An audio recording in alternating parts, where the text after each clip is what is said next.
In this guide, we're going over how you can shift lock here in Murderers vs Sheriffs on Roblox. Before we do get into this guide, make sure to like the video and subscribe to the channel with all notifications on. It really does help the channel and it lets us know that you want more content like this. We'd greatly appreciate it. And if at any point throughout this guide you did have any questions, just ask them down in the comment section below and we can help you out further. I'm going to be doing my best to reply to every single comment down there.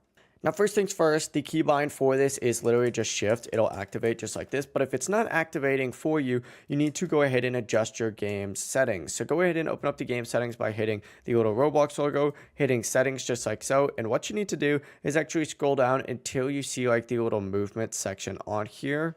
This is the view and control section. You're going to see a shift lock switch on here. You need to make sure that this is actually ticked on right here. If it's ticked off, it's not going to work. If it's ticked on, you're good. And you don't even have to like save your settings. Just hit resume just like so. And as soon as you do that, just press shift on your keyboard to activate it. And when it's on, your camera will lock behind your character, making movement and aiming a lot easier, especially when you're actually matchmaking here in Murderers vs Sheriffs. That is the full process. If you guys had any questions, ask them down in the comment section below and we can help you out further. I'm going to be doing my best to reply to every single comment down there. Before you leave this guide, make sure to like the video and subscribe to the channel with all notifications on. It really does help us out. Lets us know that you want more content. Have a great rest of your day though. Peace.